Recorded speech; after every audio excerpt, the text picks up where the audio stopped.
Bien, bueno, ya casi también estamos terminando el semestre. Nos faltaría, a ver, comentarles de que, bueno, me fijé en mi calendario de vacaciones y en esta semana había reservado, bueno, tenía el plan de revisar trabajos esta semana. Ah, los puedo confirmar. eh, puede ser yo les confirmaré mañana les confirmo. Tengo bueno, puede ser este jueves o puede ser este viernes. Lo más probable que sea este viernes, ¿ya? Entonces el viernes podemos el jueves podemos hacer el cronograma para poder revisar el viernes, ¿ya? Y bien, entonces sí, empezaremos a revisar, ¿ya? O bueno, o la otra alternativa es la siguiente semana, el 14, ¿ya?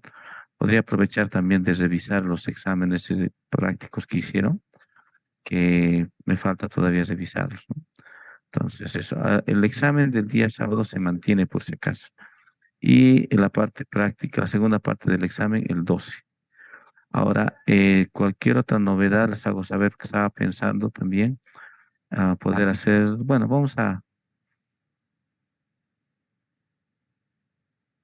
a ver, ya, lo del 12 les aviso cómo va a ser, ¿ya? Sí, como es día martes y cena aula, les voy a avisar. Entonces, el día sábado se sigue manteniendo el examen del segundo parcial, la parte teórica. Ya, y bueno, sí, la verdad ya no nos queda mucho tiempo. Quiero hacer una práctica más. Hasta el jueves voy a tratar de darles la práctica, que sea una práctica sencilla que se pueda hacer en un corto tiempo. Ya, bien, bien, vamos a comenzar entonces. Bien, después revisar esto, a, no mejor, tal vez, bueno, vamos a revisar la parte práctica o cualquier duda que tengan sobre el tema del sistema de archivos, ¿no? De la manera de recordar, vamos a venir aquí un momentito. A manera de recordar lo último que vimos, era el tema de alguien creo que posteó una pregunta. Sí, sí, voy a grabar. Ahora eso de las grabaciones, bueno, está un poco siendo difícil para mí poder compartirlos por un poquito de calendario apretado que estoy. Voy a tratar de, justamente ese día libre que estoy. Bueno, en este caso sí tendría que ser, esta noche tendría que subir todas las grabaciones pendientes para que tengan el tiempo hasta el día sábado. Ya, sí, a avanzaremos rápido. Bien. Bueno, a manera de recordar, hablamos de asignación continua, que básicamente era esto, ¿no? O sea, por ejemplo, son bloques de datos de un tamaño definido y mis archivos tienen un tamaño, entonces la cantidad de bloques que se quiera, ¿no? Entonces, si digamos es un tamaño de 1K y mi archivo es de 4K, va a usar 4 bloques, ¿no? Y bueno, en esto de asignación, como no siempre va a usar el bloque entero, va a usar la mitad o menos de la mitad o un poquito más de la mitad, ¿no? Los archivos no son exactos, ¿no? Entonces ya vimos también que en el caso específico del sistemas de archivos extendido 2, extendido 3, extendido 4, se define el tamaño de bloques que va desde 1 mega hasta a 4, ¿no? Entonces, son tamaños fijos y los archivos pueden variar y eso ocurriría, lo dijimos, ¿no? De que puede ocurrir lo que es fragmentación interna y también fragmentación externa. Cuando un archivo se elimine, va a dejar huecos en el disco, ¿no? Y bueno, después hablamos de lo que es la asignación con lista enlazada, ¿sí? Que es básicamente la estructura de nodos, ¿no? Lo que ustedes alguna vez han visto como estructura de datos, en la que se apunta al siguiente espacio, bloque libre, ¿no? Pero algo más concreto y específico sería a la asignación con lista enlazada en memoria, en el que se utiliza eh, una tabla FAT, ¿sí? Es en la cual va a ir va a contener aquí todas las posiciones, los bloques, ¿no? Entonces aquí la cantidad de, de bloques, bueno, en este caso, la dimensión del vector, ya algo le sucedió ahora sí.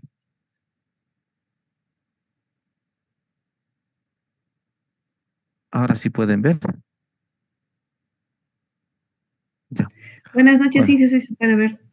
ya, gracias. Bien, entonces les decía entonces que algo interesante es la estructura FAT, ¿no? La dimensión va a ser el total de bloques, ¿no? En este caso, para un disco de 2 gigas es algo del 1 millón y tantos, 400 y tantos mil bloques, ¿no? Obviamente para un disco mucho más grande va a ser mayor, ¿no? Pero lo interesante es este caso, ¿no?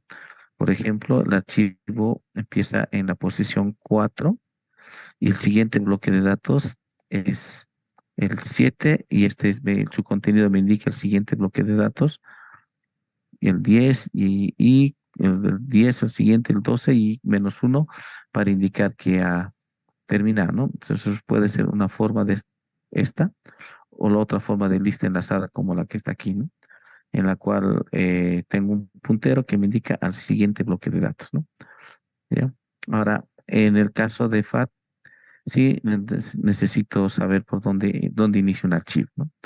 Y esto está cargado en memoria, entonces cada vez que necesita acceder a un archivo, va a abrir, va a buscar en la tabla FAT y va a ir recorriendo la tabla FAT hasta recorrer todos los bloques que está ocupando el archivo, ¿no?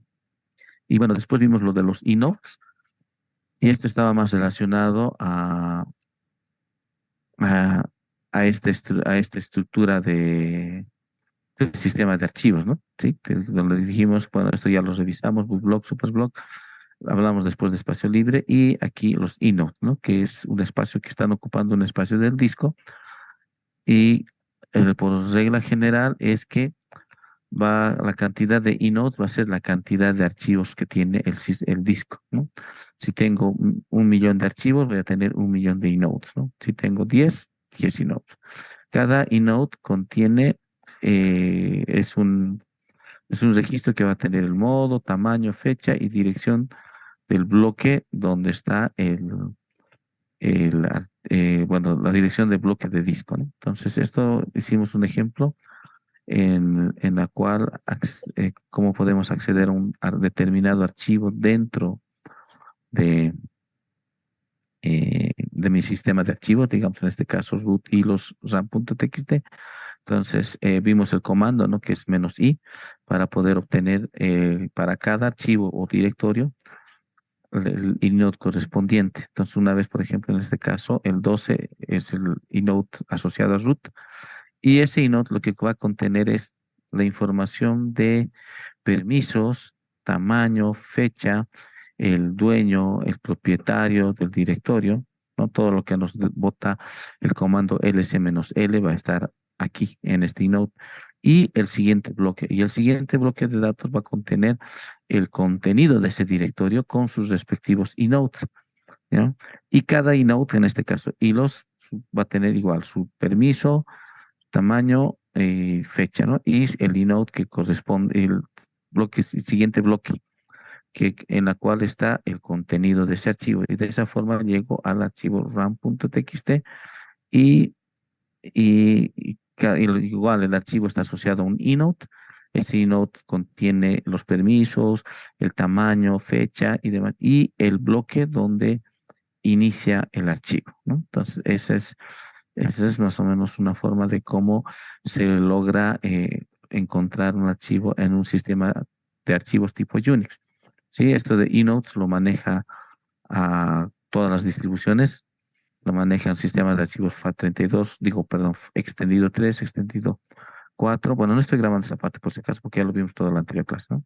Extendido 3, extendido 4, Razer FS y otro XFS y otros sistemas de archivos que corren en Linux, ¿no? Después vimos la parte de administración y bueno, y con lo que terminamos, ¿no? La administración de bloques libres, ¿ya? Y de ahí vimos que también se puede usar lista enlazada para poder indicar cuál es el siguiente bloque libre o finalmente poder usar la lista enlazada para almacenar los datos ahí, ¿no? Entonces, y así se tiene el siguiente bloque, ¿no? Ah,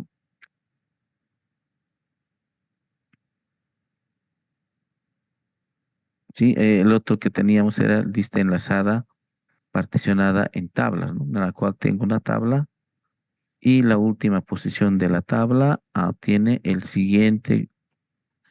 la siguiente tabla que contiene los bloques, ¿no?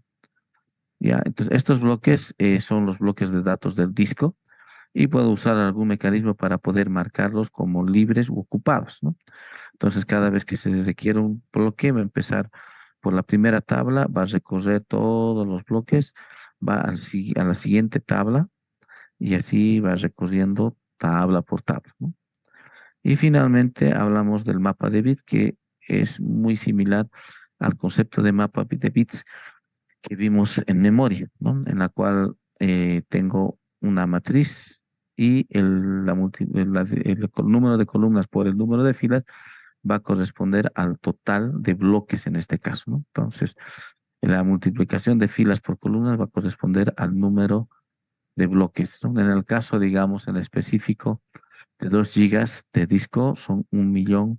La columna por fila tiene que ser de 1.400.000 y tantos mil bloques, ¿no? Total, ¿no? Sí, y la misma lógica en memoria se marca con cero todos los bloques ocupados, libres, y con uno cada vez que está ocupado. Y cada uno de estos equivale a un bloque de datos físico en disco, ¿no? Entonces, sí, lo misma lógica, ¿no? Entonces, aquí, por ejemplo, va a estar todo en cero, cero, cero, cero. Y si tengo un archivo bueno, si este es, digamos, de 1 mega, ¿ya? Entonces lo que necesito es encontrar, y tengo un archivo que va a ser, que su tamaño es, por ejemplo, digamos que va a ser de unos 5.5 megas, entonces cada uno de estos va a representar 1 mega. Entonces va a buscar 1, 2, 3, 4, 5 y este, ¿no? Entonces va a utilizar este de aquí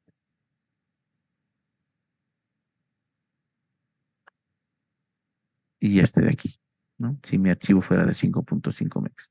Y los va a marcar como ocupados, todos con uno aquí. Y cada uno de estos bloques equivale a un bloque de discos aquí, ¿no? En el disco físico. 2, 3, 4, 5. Digamos que es este. Listo. Va a equivaler.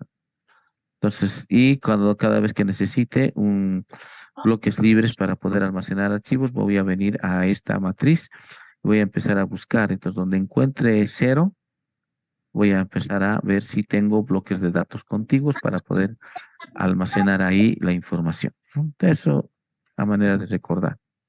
Antes de continuar, vamos a revisar un momentito aquí y ya está. Listo. Bien.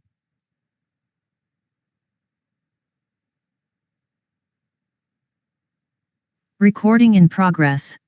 Bien, entonces el nuevo tópico que vamos a ver de forma bien resumida es entrada-salida, ¿ya?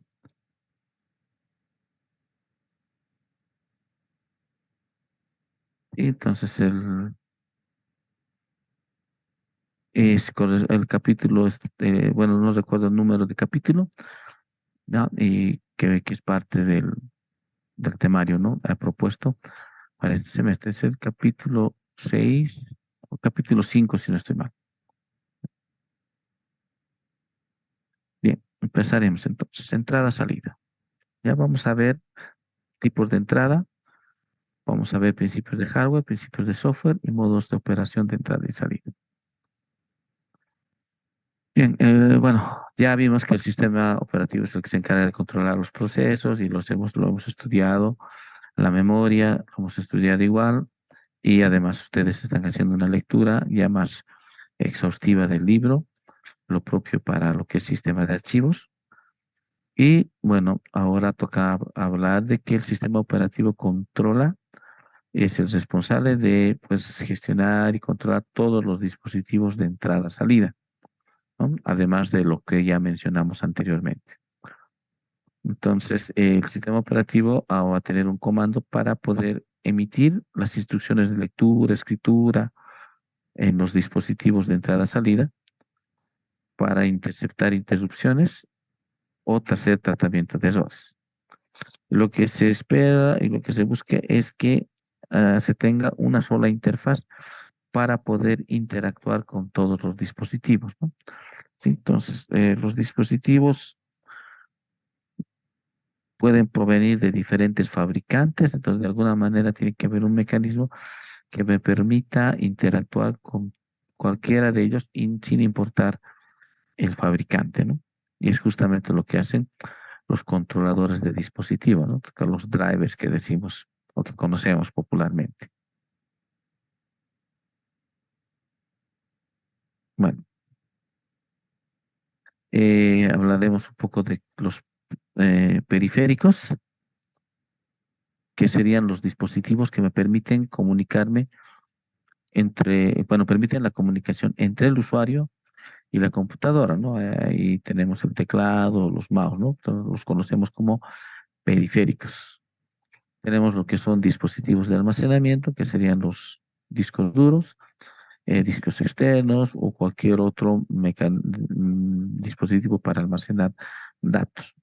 Sí, entonces por periféricos, bueno, haciendo un poquito atrás, estamos entendiendo por aquellos dispositivos para entrada y salida, ¿no? Como teclado, mouse, principalmente, y el monitor, ¿no? Después tienes los dispositivos de comunicaciones, ¿no? Que me van a permitir comunicar entre distintos dispositivos, ¿ya? Ahora, en cuanto a tipos, está clasificado por tipo de conexión, tipo de transferencia de datos y tipo de conexión compartida, ¿ya? Si vamos por tipo de conexión, eh,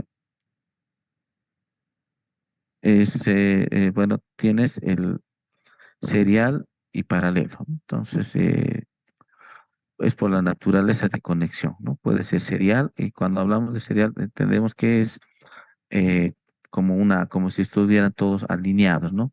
Y en paralelo entendemos cuando tienes, bueno, podemos hacer un gráfico, solamente para, bien rápido. Tenemos un gráfico.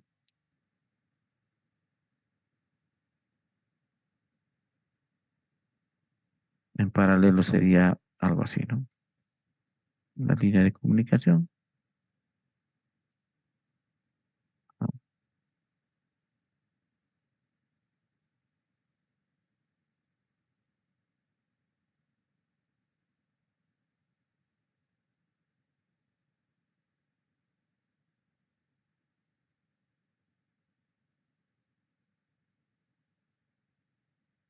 Sí, sí, y serial sería,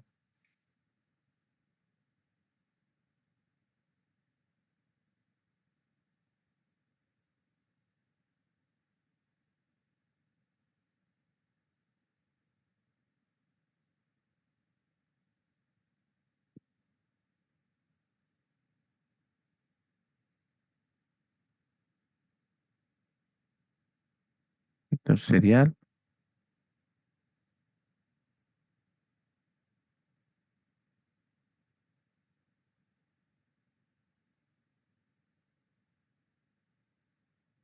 bueno, está, ya, eso, algo así. Bien. Voy a proceder a borrar. Mm.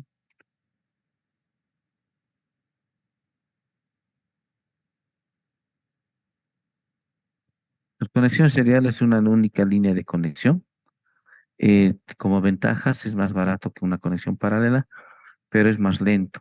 Es relativamente confiable y es usado en dispositivos más baratos y lentos como las impresoras, principalmente, y las terminales. En terminales nos referimos a, bueno, valga la redundancia, se lo conoce como terminales tontas. Es básicamente un monitor y una pequeña caja que permite conectarse al servidor, ¿no? Eh, Uno de los términos populares es de terminales tontas, ¿no? Porque solamente tienen lo necesario para poder conectarse al servidor, nada más. No tiene, digamos, CPU separado, procesador separado, ¿no? Simplemente es un monitor y lo necesario y una caja tipo CPU. O sea, me refiero a, no me refiero a un procesador, ¿no? Me refiero a algo que le permita, bueno, a un dispositivo que le permita conectarse, ¿no? Bueno, aquí en laboratorio había, hasta hace varios años atrás, ¿no? De las terminales tontas, ¿no? Si no me equivoco, la marca era Altos. Tenías unas pantallas también grandotas. Solo era la pantalla y se conectaba directamente al servidor, ¿no? Entonces la pantalla tenía lo necesario para conectarse. Bueno, les decía entonces, es más barato que el paralelo, más lento, y bueno, o los dispositivos con este tipo eran las impresoras y las terminales, ¿no? Lo otro es conexión en paralelo, donde tienes varias líneas de conexión. Es más complejo que el serial, es mucho más caro, pero es más rápido, es bastante confiable y es usado, este tipo de conexión es usado en dispositivos, en teoría, mucho más rápidos, que sería el disco, ¿no? Digo en teoría porque al final el disco es bastante lento, ¿no? En el caso, dependiendo de la máquina. Después tienes la clasificación por tipo de transferencia de datos, ¿no? Tienes lo que es un dispositivo de bloque, ¿no? De acceso aleatorio, que va a ser el dispositivo de bloques de acceso aleatorio. La unidad mínima de lectura, escritura es un bloque, los bloques son de tamaño fijo, cada uno va a tener dirección propia, van a ser de 128 a 1024 bytes, ¿no? Va a haber una transferencia entre uno o más bloques y aquí entran los CD-ROMs, el USB Drive y los discos, ¿no? Cuando para este tipo de entrada-salida, ¿no? Por transferencia de datos. Después tienes los dispositivos de carácter, ¿no? Entonces, revisando un poquito atrás, tienes serial o paralelo y tienes dispositivo de bloque por el tipo de transferencia de datos o dispositivo de carácter, ¿ya? Estos de carácter son accedidos de forma secuencial, carácter por carácter, uno a la vez, no considera bloques, no son direccionables, no poseen acceso aleatorio, ¿ya? Ahora está también en esta categoría la interfaz de red y el mouse. Después tienes otro tipo de clasificación por conexión compartida. Una de ellas es punto a punto. Es la conexión más simple, línea dedicada para la conexión. Es la conexión entre el módulo de entrada, salida y el periférico, ¿no? Algo parecido a esto, digamos, de punto a punto, se aplica en redes, por ejemplo, ¿no? Ahí puedes crear un cable que sea justamente para punto a punto, que lo único que va a hacer es permitir conectarte dos equipos y nada más. ¿Sí? Entonces, de ahí el nombre de punto a punto. ¿Ya? ¿Por qué estoy haciendo mención a red? Porque hay ese caso, ¿no? De poder configurar el cable para que me permita la conexión punto a punto, solamente entre dos, ¿no? Es eso. Bueno, los cables normales de red no son para punto a punto, se conectan a un dispositivo que es un módem, un hub o un router, perdón, un router o un hub y bueno, ahí todos se conectan. Entonces, pues, bueno, aquí lo vemos aquí en laboratorio, ¿no? Tenemos varios cables de red que están conectados a un solo punto, ¿no? A router principal. ¿Ya? El protocolo que utiliza es RTS y CTS, y bueno, este es el punto a punto. Y después tienes multipunto. Van a compartir un conjunto de líneas, está conectado a diversos periféricos, es más escalable que un punto a punto, no permite hacer paralelismo, se utiliza para almacenamiento también, entra también el disco como tal, como categoría en este tipo de conexión compartida, ¿no? Multipunto. El USB en este específico y los discos escasos. hablando un poco de principios de hardware, existe el componente mecánico, un controlador de dispositivo, que en parte puede ser programable y el sistema operativo es quien interactúa con el controlador, no con el dispositivo. ¿Ya? Un ejemplo, por ejemplo, de controlador se me ocurre. Vamos a ver si tengo todavía. mm, ya, aquí está.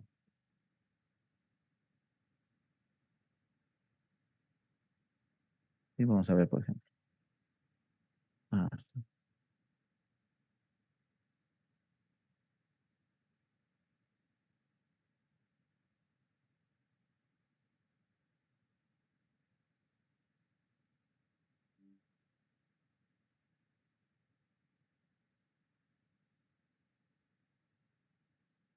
Por ejemplo, este, ¿no? Que es un controlador de discos para hacer RAID. Entonces, a eso se refiere, ¿no? Algo físico, ¿ya? Que es un componente electrónico que puede ser programable y es el sistema operativo que va a interactuar con el controlador, no con los dispositivos de forma directa. Esta controladora es la interfaz entre el controlador y bueno, me refiero a que la interfaz entre el controlador y el dispositivo es de bajo nivel, ¿sí? Entonces lo que va a hacer es convertir un flujo de bits serial en un flujo de bytes y realizar cualquier corrección de error que sea necesario, ¿no? En realidad es el que se va a encargar de comunicarse con el sistema operativo con el dispositivo, ¿no? ¿Sí? Entonces, a través de esa conocida también como tarjeta controladora, ¿no? Normalmente se ve eso, no puedes tener una tarjeta controladora como el caso de que vimos de RAID u otro tipo de tarjeta, ¿no? Recuerdo que había también para lo que era un dispositivo que eran como los primitivos de los discos externos, ¿no? Algo así. Y bien, tiene que ser independiente del dispositivo, no va a depender del tipo y es el sistema operativo que se va a encargar de las particularidades, ¿no? Entonces es casi como algo genérico que me permita conectar dispositivos, ¿no? Si por ejemplo esa tarjeta controladora, ya puedo usar discos de diferentes marcas, ¿no?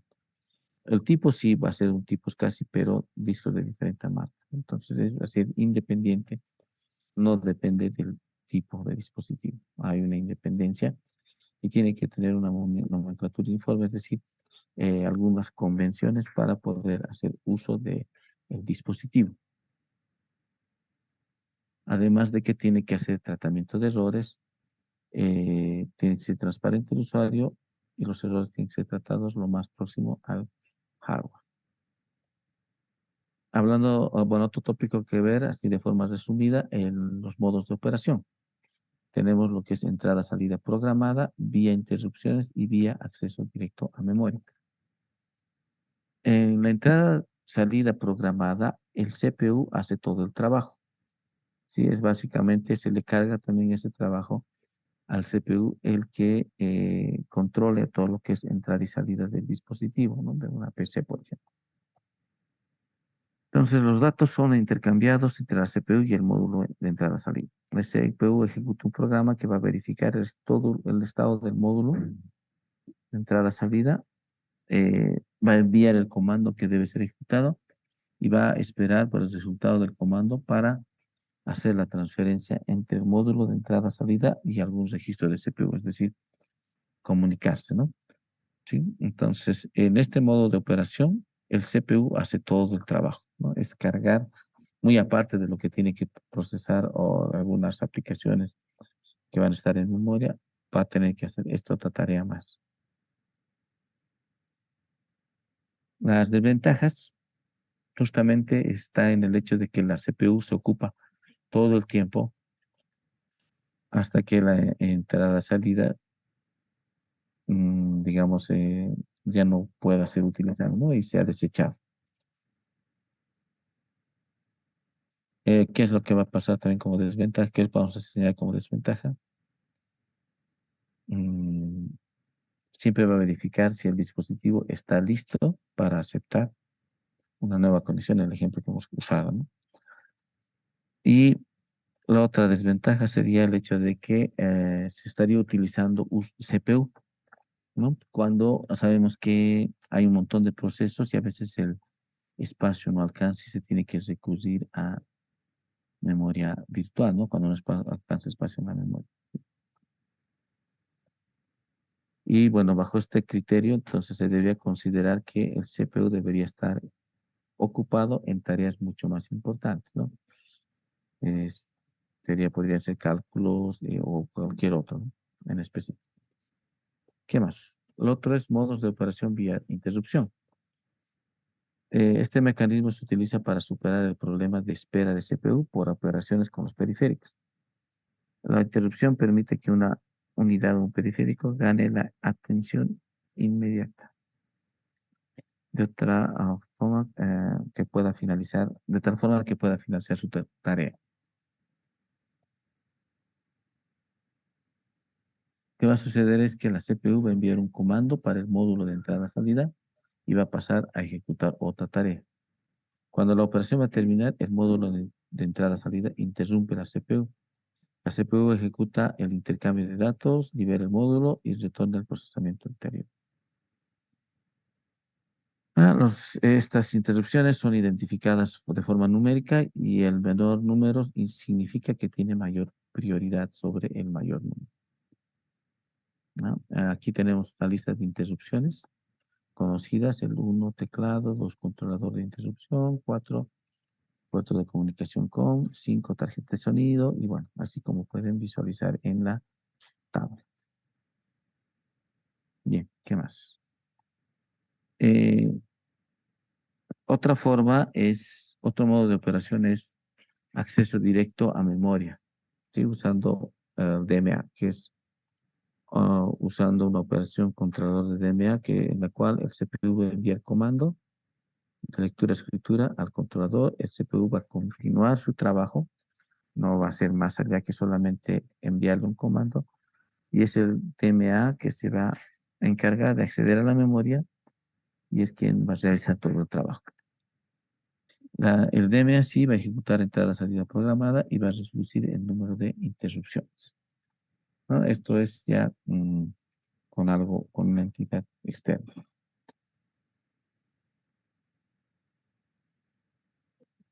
Y bueno, con eso terminamos, bastante corto.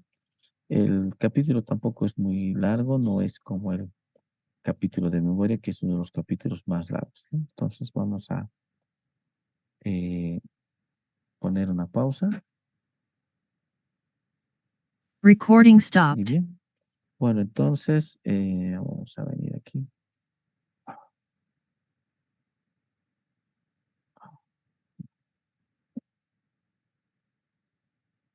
Bueno, ya hay un mes más y ya reinstalo o cambio de PC. Recién me ha salido el mensaje de stop.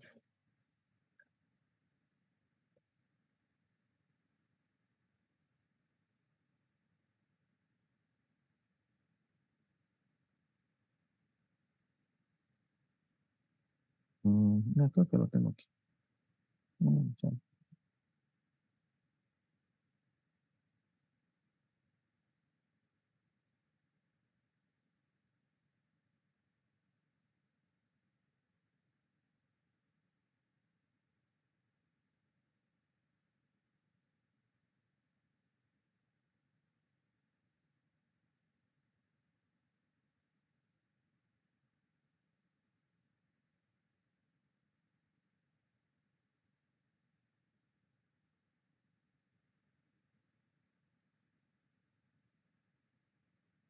A ver, ya voy a abrir el libro solamente para ya definir bueno, ya sabemos que va a entrar el segundo parcial, pero para tener los capítulos correspondientes, ¿no? Esperaremos un momento que termine de cargar.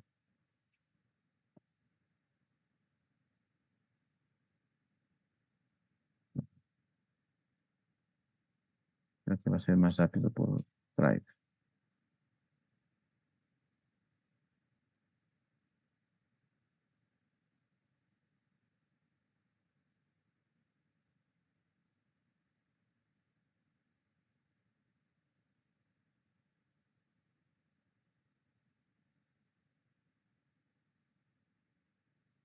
No está aquí. No está ahí. Está en...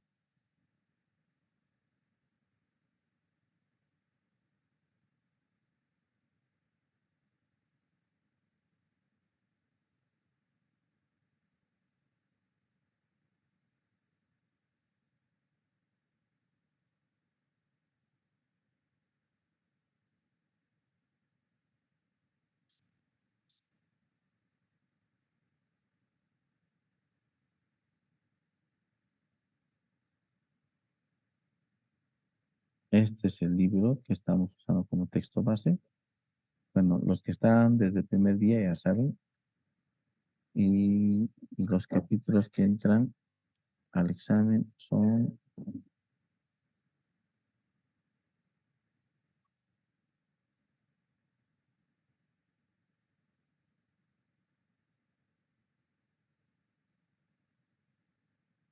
Bueno, es el... Ya, entraría el capítulo 3 administración de memoria. El 4 sistema de archivos. Y el 5 3 4 5, ¿no? Entonces, ese es el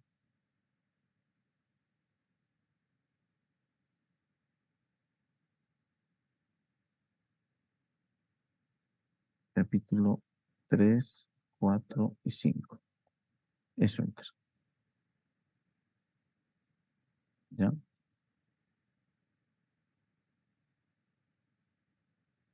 El examen va a ser selección múltiple. El, a ver, lo que he planificado es que en el examen de selección múltiple también va a entrar como opciones de selección alguna parte de comandos que hemos visto en la parte práctica. Ahora, para la parte del examen presencial práctico, es muy probable que como tengo, eh, les decía, ¿no? Que tengo el 14 la siguiente semana, podríamos hacer una, una revisión en máquina, ¿no? Ya como voy a estar todo el día disponible, entonces voy a tener esa posibilidad. De todas maneras, yo les voy a avisar, ¿no?